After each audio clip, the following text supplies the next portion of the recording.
Bom dia, turma, tudo bem? Então, retomando a aula passada, nós paramos ali com a figura do detentor. Então, o que a gente precisa entender aqui? Quem é esse detentor? Então, são aqueles sujeitos que estão pessoal, sabadão, todo mundo dentro de casa, então haverão ruídos de criança, de maridos e afins. E aí, o que nós temos aqui? Lá no início, nas primeiras aulas, a gente disse assim, ó, qual que é a razão da gente estudar o possuidor? Qual que é a razão da gente ficar aqui debruçado sobre o Instituto da Posse? Entender quais são os direitos e deveres que recaem sobre esse sujeito. Então, o legislador, muito sábio, conferiu ao possuidor alguns direitos e alguns deveres no tocante ao Instituto das Coisas. Só que, quando a gente vai para a análise da figura do detentor, o que a gente percebe? A gente percebe que esse é um sujeito que está com a coisa, mas ele está com essa coisa porque ele recebeu do possuidor e porque ele tem uma relação, assim digamos, de confiança com esse possuidor. Então, não é razoável que eu, legislador, confira, aí você pensa, o meu motorista, o meu caseiro, se tornando possuidor, recairia sobre ele as condições de uso capi, de manejar ações de proteção possessória, todos aqueles direitos que nós vimos que recaem sobre a figura do possuidor, estariam, então, sendo entregues para esse sujeito que, na verdade, não teria as características de possuidor, mas sim de detentor. Então, qual é a principal informação que nós temos aqui em relação ao 1198 no tocante ao detentor? É que ele é aquele sujeito que está sob o comando de alguém que é o possuidor. Ele recebe ordens, ele está subordinado aos comandos desses sujeitos. E por que nós precisamos lembrar disso? Porque é óbvio que isso vai ser cobrado de vocês aí, tanto nas minhas provas, quanto nas provas que os senhores farão na vida aí, em termos de concurso, de OAB. Então, a figura do detentor é uma figura diferente do possuidor. Então, a gente costuma falar assim, fulano é detentor, com a ideia de dar a ele o sentido de possuidor. Não mais faremos isso, porque aqui para nós, detentor é uma figura especificada pelo Código Civil, lá no 1198, que é alguém que não traz em si os contornos de possuidor. E aí sim a gente parte então para a classificação dessa posse. Eu falo que direito das coisas é um direito muito gostoso, porque ele não vai exigir de nós que a gente fique aqui decorando conceito, que a gente fique aqui decorando artigos, porque a gente consegue visualizar o que... E outra, nós temos a facilidade de, nesse tocante, termos muitos conceitos que estão postos no próprio código, pela própria leitura do artigo, a gente já extrai ali um conceito. Então, em termos de classificação da posse, a gente vai conceituar ela num primeiro momento. Sabe aquele quadro verde que tá aí para vocês?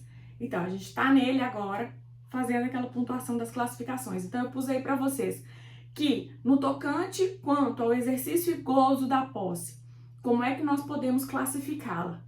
Lembram lá de quando a gente deu o exemplo da locação? A gestante ficou ofegante. Então, deixa eu beber água aqui. Lembram lá que quando a gente falou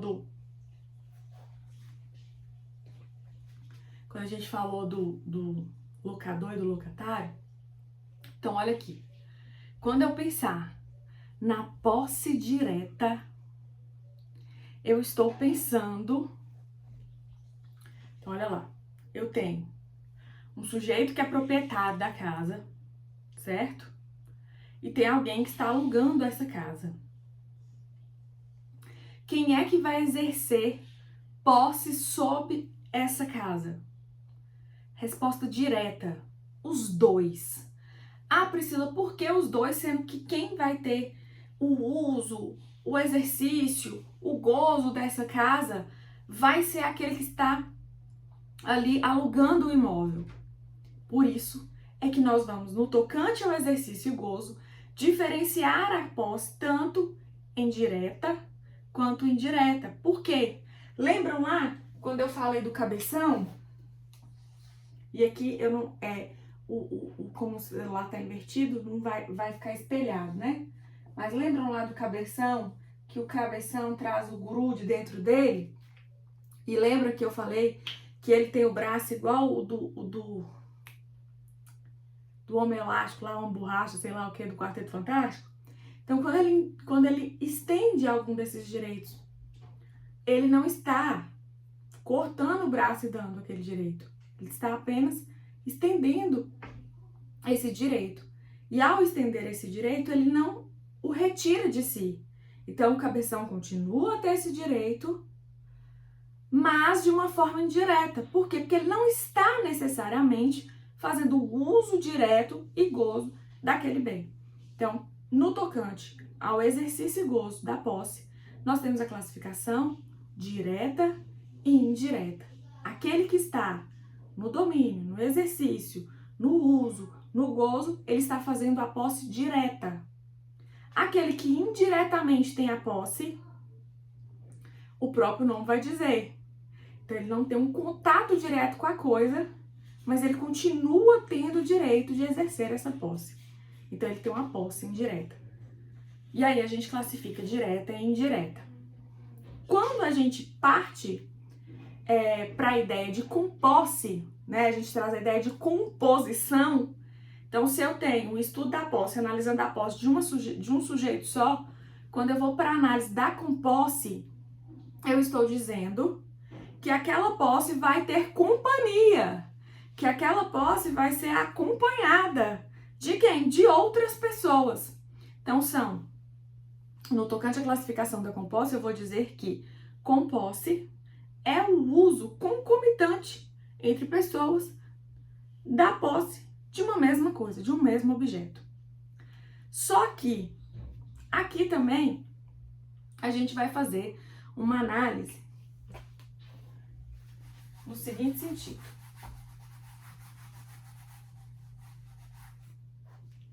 Então, olha aqui. Quando a gente pensa na composse, nós vamos pensar que ela pode ser pró-diviso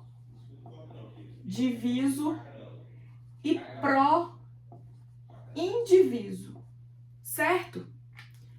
Pelo próprio nome, gente, olha como a classificação é tão tranquila, é tão boa de entender.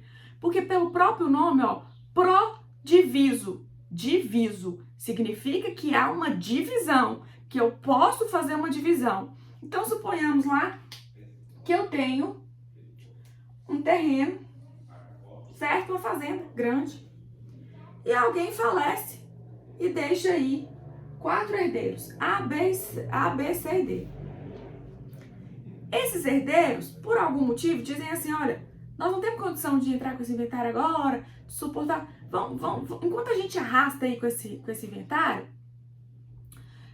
eu preciso de exercer a minha posse, você também precisa de exercer a sua, vamos embora fazer uma divisão aqui? E até que a gente se torne real proprietário, né, com o fim do inventário e a constituição lá dos instrumentos, do título em relação aos imóveis, vamos exercer posse.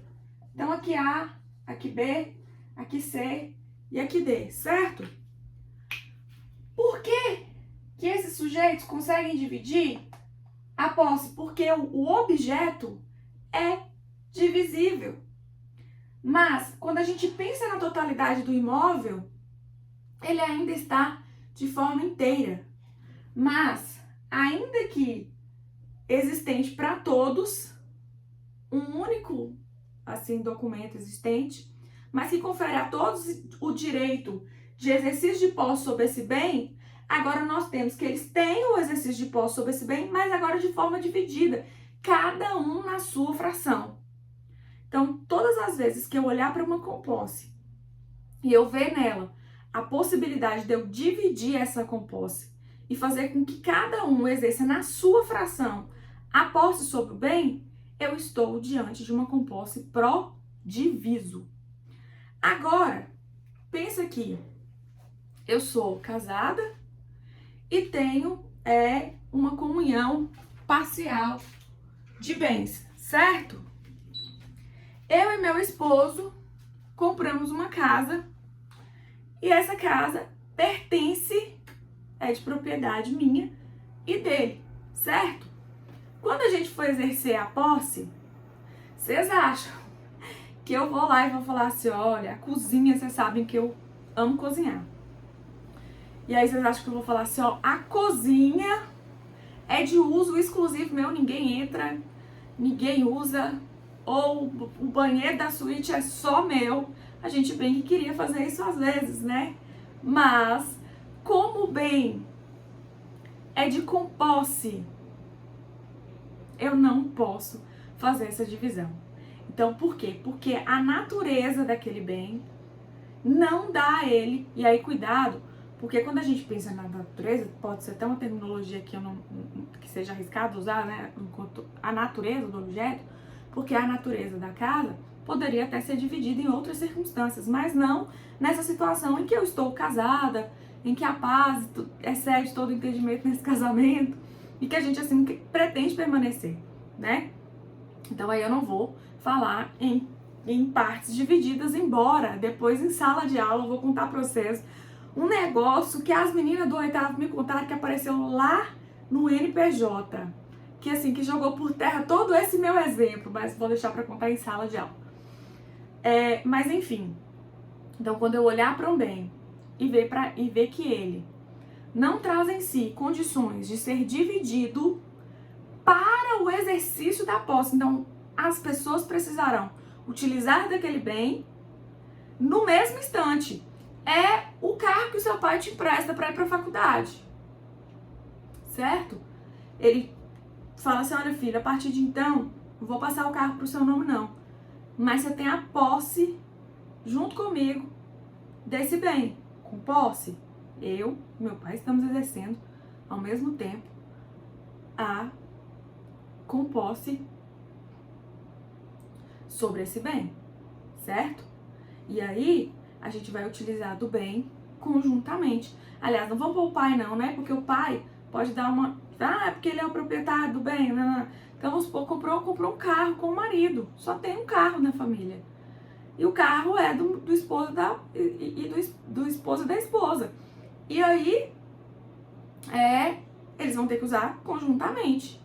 Eles vão ter que entrar em acordo para que aquela posse seja ali harmonicamente utilizada ao mesmo tempo. Então, assim eu tenho com posse pró-diviso, em que há condições de eu dividir, os copossuidores delimitam ali a sua área de exercício, e eu tenho a com posse pró-indiviso, em que o exercício da posse é simultâneo, tá? Então, dentro das classificações, assim a gente caminha para dizer que no tocante ao... Pessoal, eu vou passar por esse conceito de tempo de forma bem breve, colocando o primeiro ponto de partida, porque em outro momento a gente vai voltar e também vocês vão precisar disso lá na esfera processual para definir, inclusive, modificação de procedimento. Mas aqui, nesse momento, eu quero que vocês entendam que no tocante ao tempo, eu vou ter uma posse velha e uma posse nova. E como é que o legislador, o ordenamento jurídico definiu que essa posse vai ser considerada velha? Velha mais de ano e dia. Posse nova menos de ano e dia. Priscila, pra que isso? Por que eu tô... Porque às vezes lá num processo em que estão sendo discutidas posses simultâneas, ou que alguém tá dizendo que eu uso capim, o outro também diz que tá usando capim, a gente vai olhar, vai precisar de analisar, olha, Quem é que tem a posse velha? Ou em outros momentos, quem é que tem a posse nova? E isso vai ser importante, vai gerar repercussões dentro da esfera do direito processual civil. Mas isso vai ser papo para outro momento. Nesse momento eu só preciso que vocês tenham como classificação